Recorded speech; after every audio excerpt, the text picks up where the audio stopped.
So, a few things. First of all, I'm hoping I don't hack up a lung because ever since I recovered from surgery or had surgery, I have been I've had this like chest cold thing. I don't know. So I've got tea here and probably the most amazing mug that ever existed. This is the hermit, but she's like curled up in blankets. She's got a kitty, and oh my god, it's just like introvert me sings. So I've got some mint tea, and sorry for the lighting, sorry for the angle. I'm experimenting, which brings me to my next point. This video does have a topic, but the first bit of it's going to be a little bit of a ramble because there's another topic I kind of want to address. First and foremost, I keep forgetting that the camera's there. Thank you to everybody who commented on my most recent video. I really, really appreciate it. I honestly was... Sorry, my cat is like rolling around right here. So if you hear weird noises, it's just her being a all-out weirdo. I was really concerned about sharing something like that and kind of being so raw on such a public platform, but I do my best to try and give or bring about a sense of authenticity to my channel, and it's something that I take a great amount of pride in, which leads me to my next thing that I kind of want to discuss here. Over the last month, I have been bits and pieces here and there. I'm still kind of catching up on Imogen Walters did a 30-day challenge words where she filmed once a day. And I had just been thinking about how that felt impossible to me because of how little time I genuinely get alone. And if I do, it's at night. So I really would like to do something like this for my channel, but I just wasn't sure if it was something that I could even pull off. So I've been mulling it over quite a bit, and I somehow managed to miss the video where she was discussing why she wanted to do it and what she hoped to gain from it. And it was funny because as I'm processing this, I decided to go back and look at, where her mind was when she decided to do this. And it essentially is very similar to some of the reasons why I wanted to do it. I'm really trying my hardest to get more comfortable in front of the camera. And I'm hoping that by repetition, I could bring about a sense of confidence. And I feel like doing something like this would help tremendously. The other reason why I think that something like this would be really beneficial for me as a content creator and even as a person who struggles with mental illness is that keeping a promise to yourself and fulfilling it does a world of difference for your confidence. And I think that that's something that I would really like to hone in on. Also, again, I just really want to bring about a sense of authenticity to my channel. So this is something that I'm really contemplating trying to pull off. However, most of the time it would probably be videos at night as usual because it's the only time that I really have by myself. I don't really intend on having my children on YouTube at all for their protection, but I'm a stay-at-home mom, so I'm always around them, and I don't get a whole lot of time to myself where I'm not being interrupted every 5 seconds and just all that comes with being a mom. So If this is something that you guys would like to see from me, just let me know in the comments below, because it's really something that I've been toying around with, and it's something that I think I want to explore as a personal journey as well. So with that said, I'm going to take a sip of my tea, and then I'm going to get into the topic of this video.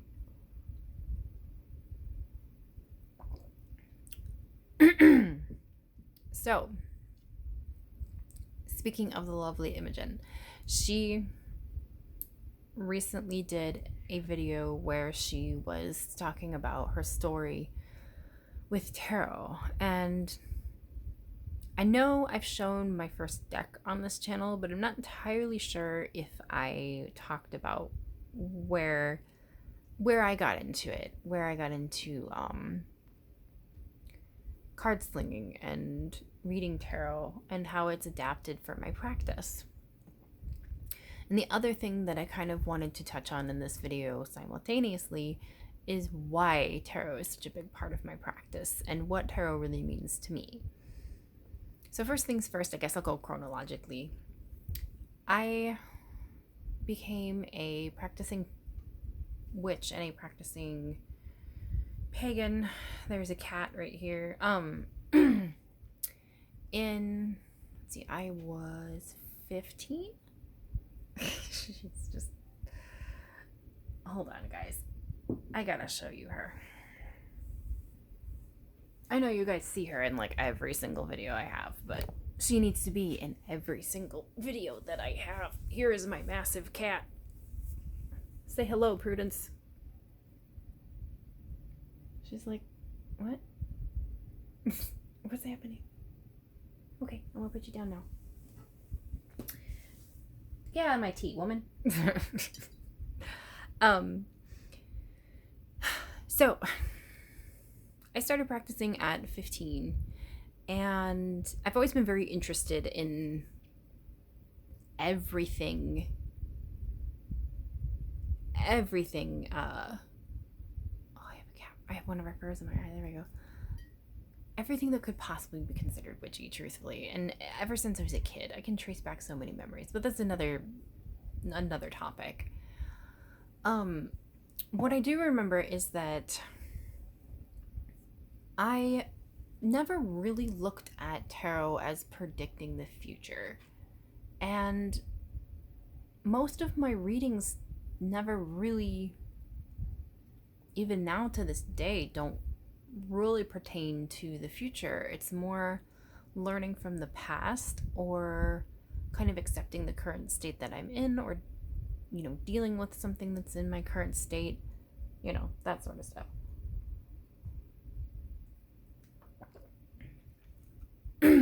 I remember though, when I became interested in tarot before I got my first deck, I decided to ask my aunt and my grandmother on my father's side once when I was 16. I think they picked me up for my 16th birthday to like go to dinner or something. And I said I wanted to know if there was anyone in the family that did any sort of fortune telling. And they both started laughing. And I remember feeling so small in that moment. Just, which it was strange because my grandmother's always been very loving and accepting and kind of esoteric in her own way, which is what prompted me to ask the question. My aunt, well, she's a whole nother character. And there's no way I can say that without having a bit of salt tinged in my voice. But so I just remember feeling so incredibly small and thinking, oh man, this is not something I should have even said. And so that sort of started the sense of like secrecy and kind of being afraid of talking about it. But my mother knew. My mother was very accepting.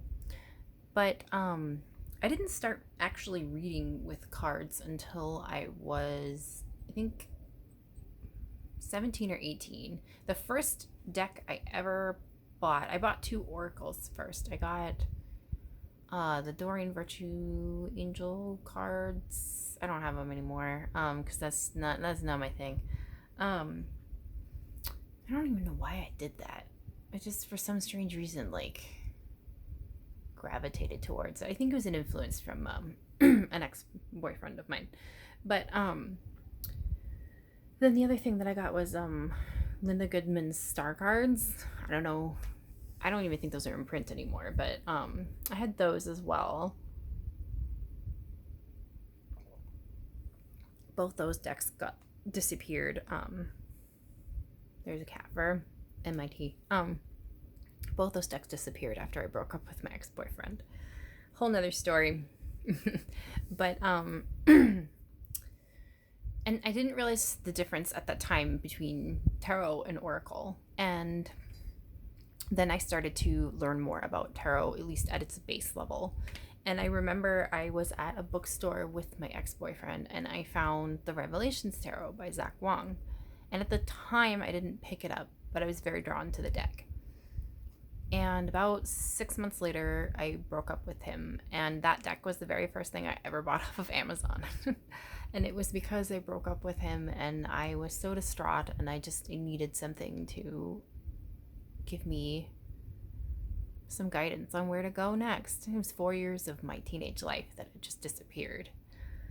So I bought the Revelations Tarot. And this is the original copy. I've shown this before on my channel. I have no idea why it has a bow in it, honestly, because I actually just recently started learning how to riffle shuffle, so I have no idea how that happened. I don't have the original box anymore. I have the guidebook still. But yeah, this deck has both reversals and, the upright meanings on the cards.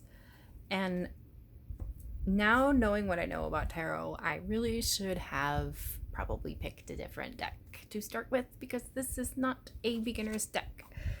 I feel like it's all fine to read reversals, but you should probably learn the upright positions first before you dive into reversals and then go from there. Otherwise, it just gets too intimidating, way too much. So that was one of my mistakes. But I read with it a lot. And I did read the reversals because they're included in the guidebook as well. And I read for, mostly for family members and friends. I think the only family member actually that was interested was my cousin. She read tarot as well. She had her own deck. But yeah, so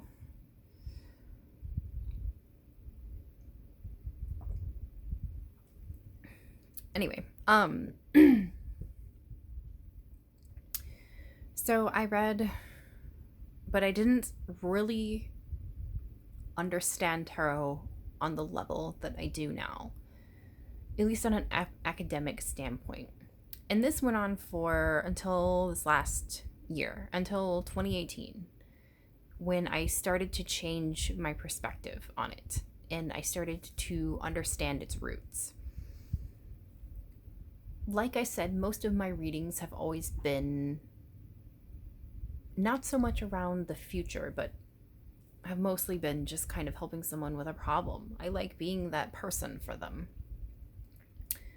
Would I ever read professionally? I don't know. And this is another video topic that I plan on going into, so I'm not going to get into that part. But why my direction with tarot changed is because I wanted to respect it even more. It had given me so much, and I felt like it deserved me to learn about it and to understand it and to understand where it came from and why it is and how it is and what it is. So I've spent this whole last year delving into exploring different decks, exploring different reading types, exploring different ways to I've learned how to shuffle the cards differently. I used to do this weird thing with the cards where I'd kind of go back and forth, and I don't even know what I was doing. But now I know how to side shuffle, and I've learned how to riffle shuffle a little bit. I'm not great at it yet, but I'm working on it. So even just that, I've started to develop a daily practice with tarot where every morning I will sit with a cup of coffee and I'll draw a tarot and an oracle card, and I've started to put them in here. This is my tarot bullet journal. I've done videos on this.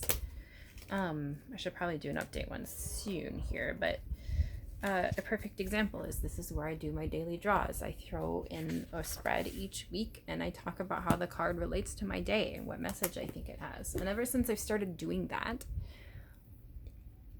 my connection to the cards has completely changed. And I love it even more. And it's become such a even stronger pillar to my practice. I like to call myself a divination witch. I think that if this was Harry Potter, I would be Sybil Trelawney for sure. I mean, she's such an Aquarius. But I love divination and I love tarot because to me it's a mirror into the deepest parts of us. I love sitting down when I cannot understand my head noise and throwing some cards down, because the biggest thing that it does for me is it helps me gain a different perspective on the situation. It helps me see the things that I might not see. And that to me is so beneficial. And it's been so incredibly helpful to just about every branch in my path. Every Sabbat, every Esbat I do, I throw cards down. I throw cards down every new and full moon. If I have just a day where I'm like, God, I feel icky, like I just need to read some cards and figure out what's going on in my head. Or I have a few friends that if they're comfortable with it, I'm more than happy to give them tarot readings. I'm still kind of getting comfortable reading for other people, but if I'm really close to someone, I can usually do it pretty well. But again, like I said, that's a whole other video topic. But